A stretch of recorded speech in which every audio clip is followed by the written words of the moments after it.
Is that shaky? Whew. All right, what's going on, you guys? It's your boy 360 Stacks in this thing, baby, representing TKOG. And today I'm going to be coming at you guys with the DRYTRON list that I've been working on for a long time and still haven't even been able to finish. But people have been asking, and I feel like I don't want too much time to pass, so I'm just going to show you guys the list as is. To let you know right now, this is a very budget-friendly list because I no longer own talents. I no longer own droplets. I don't have the Goddess Link, which is something I always really like playing in my DRYTRON deck. I also do not have my playset of Kurikaras that I really need for this list, and a Chaos Valkyria. Like, the actual list itself, I built it without talents and droplets, so there was never like I'm just playing less cards because I'm missing those. I just found kind of like replacements. The Kurikaras were like the main thing that I feel like was just like such a strong going second card in this deck specifically. We'll get more into it in the list, but it is 56 cards right now. It's the 60 card DRYTRON list. It's DRYTRON Agents. It's a list that I did showcase some combos and give some little spoilers on something that I've been theory crafting for a while. It just it's kind of crazy how it came to me. But if you guys like this kind of content and you see yourself watching my channel in the future, definitely subscribe to the channel. And if you're already subbed, then make sure that you hit the notification bell so you don't miss a single upload. Every single one of my videos, I copy paste the links to my Patreon and also my Discord. So if you guys are ever curious on other ways to support the channel, you can always just click the description box on any of my videos and you'll see those right there. But let's get started. So yeah, like it was like a big theory crafting session. It actually took like literally days just to figure out the combo. So I created a new Alpha Zeta combo that gets you Vanity's Ruler plus 3 extra interruptions, one of which is protection from Dark Ruler and Droplets. The other 2 coming at different points of interaction, and the other one playing around talents and Dark Ruler and Droplets completely. So it's 4 diverse interruptions, a Floodgate, very powerful spot removal. It's actually Bethor for 3 to 4. And then you get a Omni Negate. Even if you don't use it on Dark Ruler, it's still just an Omni Negate. And then you have a pressure every single turn and a follow-up coming off of a Lost Sanctuary, just being like the Sulik that doesn't negate permanently, but still being like a Sulik for this deck that also generates advantage because it sets Curus. And if you guys didn't know, Curus in the Sky actually lets you add Bintin back from your grave to your hand. So the follow-up's kind of just insane when you also consider that DRYTRON's follow-up's always been good. So there was like a lot of kind of different aspects that all together, when I thought about it and I calculated like the risks, the pros and cons, and the amount of bricks I had to put 4 bricks into my deck, I was like, dang, I don't know. Is it worth it? It's worth it at the end of the day. It just allows you to make the best board with the least kind of flashy plays. And your board is exactly 2 monsters, which is really good because you play around Lava Golem, because your opponent can't special summon. You play around Super Poly because your opponent can't special summon. You play around Dark Ruler because you have a counter trap. You also don't have to really play into talents at all because your trap can be the disruption. You use the 2 traps, and your opponent, if they just can't Vanity's Ruler, you just win anyways. So I really like the board. I think it doesn't have to be so many negations. I've said this so many times, and I'll say it again. I just think turn skips are better. I feel like negates are awesome, and they're really good, but they're also able to be played through. Most boards that are played through are boards full of interruptions and negates. But boards full of floodgates cannot be played through naturally. Most of the time, you're just going to lose to the floodgate, whether it's Mine, Skill Drain, Rivalry goes in, Barrier Statue, Vanity's Ruler. These cards are a lot more oppressive, and I think they just gives you better results. A lot of the stuff that most people would use to out boards full of negates cannot traditionally out these kind of cards. So there was a lot behind it, and I just wanted to point that out before we get into the list. So I just think that DRYTRON's engine was already so good going so good going second that I just felt like the turn 1 board just had to be as unbreakable as possible. And there's always going to be like luck factors. It is a 60 card list. Ritual Sanctuary prevents you from being decked out by Mystic Mine, and you're also just not going to get decked out because you're playing 60. But in addition to that, you still have Greenlight, which I did incorporate into the main deck. This is like the synopsis before I get into the list. The reason why I started playing Greenlight is because I know that what's that deck called? Runic is actually a real deck. And so I know that not only can they have multiple ways to deal with Vanity's Ruler, but they also can like protect their Mystic Mine. So you're in board, you can also search Greenlight to negate the activation of Mystic Mine, so it doesn't matter that they can protect it from being destroyed because it never hit the field in the first place. So there's just so many different aspects in the terms of deck building and the composition of the main deck that I wanted to cover, weaknesses, matchups, and just ground in general. I just sat there and I thought, what is there a possible way to out this board? And I was like, okay, Strikers maybe may be able to, and Runic may be able to. That's why I incorporated the green line. And that's also to like stop the Dark Ruler Mystic Mine combo. So let's get into it. You guys now see there's a lot of thought, a lot of testing, a lot of practice put into this list. But here's the list. So for my DRYTRON names, I maxed out on all the relevant ones. I'm playing 3 Alpha, 3 Zeta, 3 Gamma. Even in my 40 card list, I always play 3 of every name.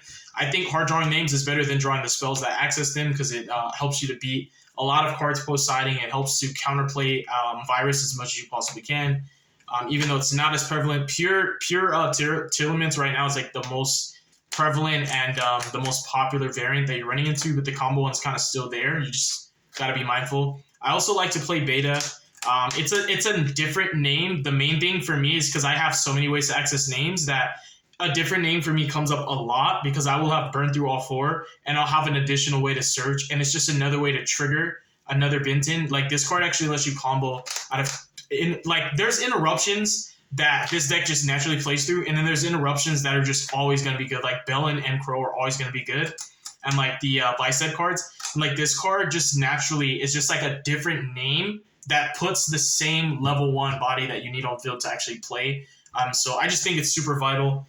This card being in your deck is so much more valuable than it not being. It's just worth that 1-up slot. It's really, really clutch. I definitely recommend you test it because you'll realize a lot of situations where you don't have this card, you will see the difference in having a 5th different activation because you can only activate 4. And as long as these are getting negated, you just really can't push as much. But these are hand trap magnets. They always have a target on their back. They're just really insane for a lot of different good reasons. And then my enablers to get to my names, I play 3 Fafnir. I think this is one of the best power spells that you can play in Drytrons because it's an interruption by itself. People like just really overlook this effect of this card, but it's actually really it's really insane. I'm not even gonna lie. It's not even kind of like its protection for your ritual spells, effects, and activations is already gas. Because if this deck cannot ritual summon, there's a lot that it cannot do. And so some people might just hold their spell trap negate for it. And so this card kind of either baits it, or if they don't understand or read this, which most people don't, because they kind of forget that this is a card, it's just absolutely Meltdown. But Meltdown that interacts on your opponent's turn, which is kind of insane. So I like this card a lot. It's another interruption that just kind of sits there so that your board, it just has that hidden layer, that something that is just too easy to overlook. So therefore they always play into it and forget that it's an actual thing. So I like it a lot. And I played 3 Nova, and because of Fafnir being at 3, technically 5 because I play Terra and Set Rotation, this also allows me my engine to counterplay Appaloosa. And so you guys got to realize like how much thought I put into my deck profiles and my list. And that's the reason why I don't just make a list and show you, because the more I test and the more stuff that comes up, the more it makes me want to change the list. So I actually recently teched in this card I'm going to show you guys while we're here. And there's a really good reason for why I teched this in. I teched in 1 copy of Asterism. So for one, this is another interruption that you can have that doesn't care about droplets or Dark Ruler. So it's crazy how your turn 1 combo, if you open with like the other, like the Fafnir, and you have already access to Nova, like not only do you get Fafnir like to be an interruption by itself by reducing levels, which changing levels in general is just crazy. Like it's crazy against certain matchups. It's just a blowout. Literally, it's kind of like a free quote spot removal because some decks need that body to specifically be a specific level in order to use it. Otherwise, it's just link fodder for random generic stuff. Asterism is both an out to Appaloosa, which your engine naturally cannot out. Appaloosa kind of just makes this deck fold most of the time. Like you lose too many cards trying to play into Appaloosa, and people don't just in on Appaloosa, they in on Appaloosa and other stuff. So being able to kill Appaloosa with your engine, like your archetype specific cards, I felt like was a strength that was too good to bypass. So there's no way I was not going to play Asterism. It's also just another interruption that you can just end on. It's just crazy, you guys. Honestly, the card is a lot better than it looks like on pen and paper, because you just look at it and be like, I don't know, bro. I mean, it's only during the main phase. You reduce your guy's attack. Like, no, bro. It's literally chainable. It's a quick play. It's kind of insane. Like it really is, and it turns Fafnir indirectly into a going second card. So even though I don't play a lot of going second cards, quote quote, what I wanted was my cards to be as multi-purpose as possible. In that regard, you will notice that I really took Dark Ruler out of my main deck. The only going second cards I have are all searchable through my archetype-specific cards that also bridge into other starters. So the cards that enable my plays also allow me to disable other plays at the same time. So the sword and shield kind of thing, you guys are going to notice that trend a lot with this profile. But yeah, this is a really, really good card. It's absolutely insane. It's really clutch. It's won me more matches than I would have won without it. So it's just too worth playing. It's only a one of 3 copies of Emergency. I play 3 Jack in the Hand. I'm going to talk about this card. Then I play Foolish, Start Rotation Terraforming. These are going second cards because of Mystic Mind and also because of Fafnir. So you guys can see my engine enables me to go a second. And naturally, Drytrons are so powerful that a lot of their cards just have must negate at the bottom of the text. You kind of just have the actual effect of the card. And then in parentheses, it says your opponent must negate this or they lose. So a lot of the times, going second cards are meant to just force interruptions to happen. And because your engine is so explosive, you can afford to actually allocate a portion of your resources specifically tailored to just directing and attracting the attention of your opponent's interruptions specifically to those cards because they're so good. And then there's just cards that just absolutely have to negate. So really, really good cards.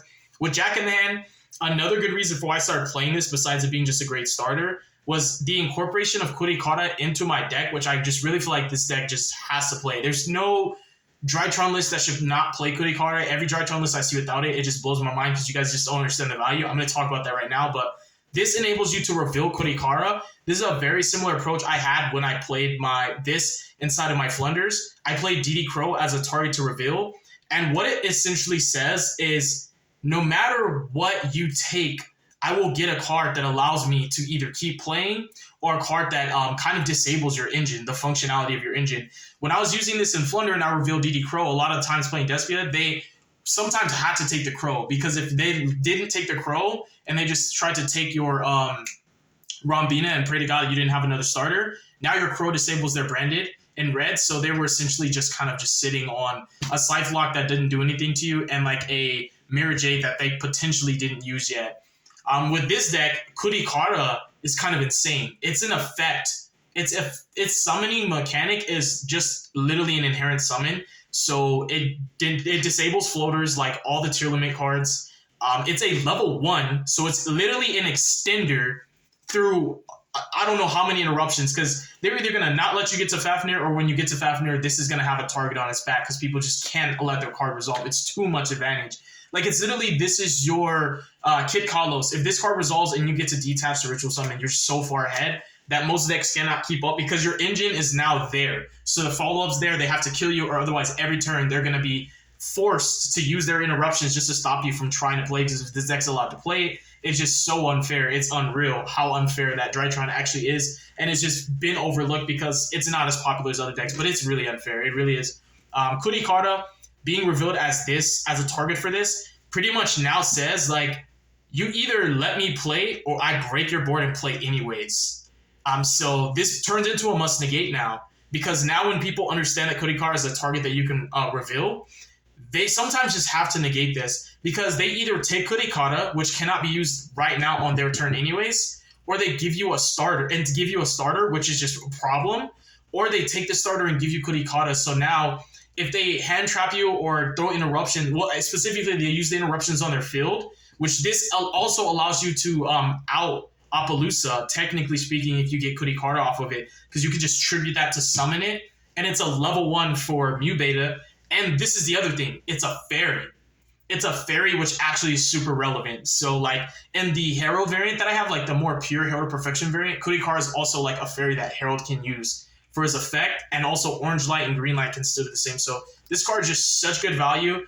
It's honestly, this is just goes in tandem with what was previously aforementioned in regards to multi-purpose cards. Your starters enabling you to also break boards at the same time. And people overlook that, so they look at my list and just say, oh, you have no going second cards, you're just going to lose dice roll and lose. It's because they're just not smart enough to read cards and understand that there's bridges, that there's so many more plays than you can do than just what you traditionally would always see in the Drytron list. So that's the kind of like the approach I had with building this deck. And a lot of my decks, you guys know I talk a lot about multi-purpose cards because I feel like these are the best cards you can play when they give you not only coverage, but also it hurts your opponent, but it helps you at the same time. Because a lot of the times, that's all the starters. A lot of the times what happens is you either play cards that help you and don't have enough cards that hurt your opponent, or you play too many cards that hurt your opponent and you don't have enough consistency or starter, so your deck inherently just loses to itself or folds to 1 or 2 interruptions. But these cards can do everything you need them to do in a pinch. So I just think the spell starters are just so gas because they're much more versatile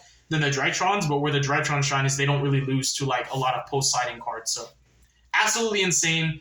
The best starters are definitely going to be Fafnir and Jack in the Hand, Set Rotation, and Terraforming, because Set Rotation does also counterplay Evenly Match and Infinite Impermanence, which is pretty relevant. So Set Rotation is kind of crazy, and it's just a blowout against Runic.